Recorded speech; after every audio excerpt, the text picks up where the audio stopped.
이 사례에서 보면은 아마 첫 번째 사례에서는 해석을 했었는데 잘 이해할 수 있는 사례로 보여요.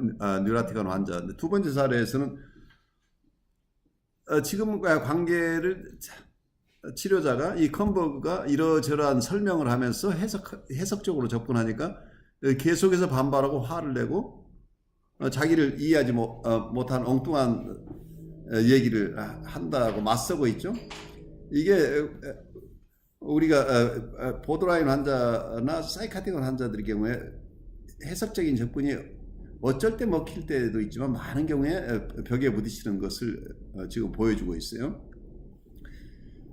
그런데 어쩌면 컨버그는 이고 사이칼라지스트이기 때문에 이분이 주로 사용하는 방법은 해석이에요. 인터프리테이션을 통해서. 그래서 보드라인 레벨에 있는 환자들까지도 아니면 자객적인 성격 장애에 있는 사람들까지도 해석적으로 접근해요.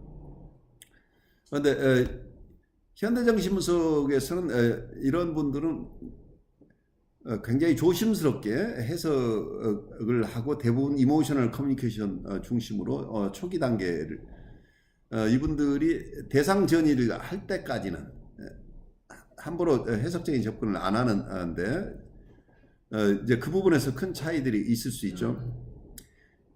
그런데 왜 심한 환자들인 경우에도 초기 환자들인 경우에도 컨버그는 계속해서 해석적인 접근을 할 수 있었느냐 하는 게 달라요.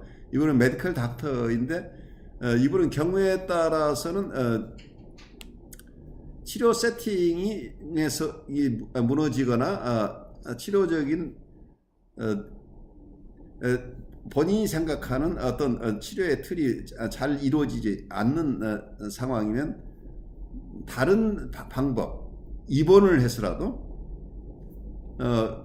환자를 도와야 된다고 생각을 했어요. 그래서 이분은 필요하면 입원 조치를 하면서라도 해석을 강행해서 계속 듣기 싫어도 들어라는 이런, 그래서 힘들지만 잘 해석이 먹히지 않지만 계속해서 해석을 하다 보면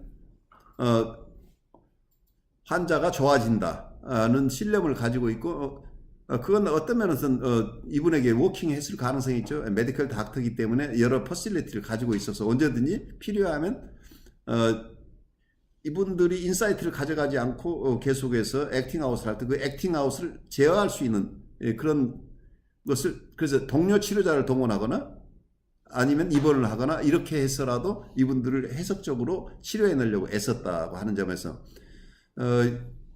어떤 스파틴스가 했던 현대정신분석에서는 가장 중요하게 생각하는 게 세션 내에서 자극의 양이 너무 심해지지 않도록 절대적인 자극을 그 환자가 레벨에 맞도록 하면서 지나치게 퇴행을 해서 액팅아웃이 일어나는 상황, 지나친 퇴행으로 이분들이 경우에 따라서 사이카틱하게 돼버리거나 심한 액팅을 아웃을 할 위험성을 제거하기 위해서 아주 조심스럽게 환자를 다뤘다.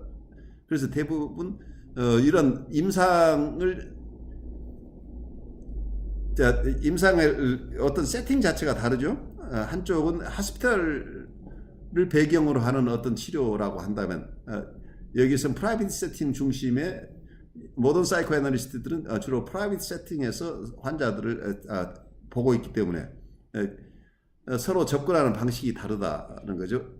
해석 중심이냐 아니면 이모셔널 커뮤니케이션 중심이냐라고 하는 것들이 이런 배경에서도 치료 세팅 자체에서도 우선 차이가 난다는 것을 이해하면 좋겠어요.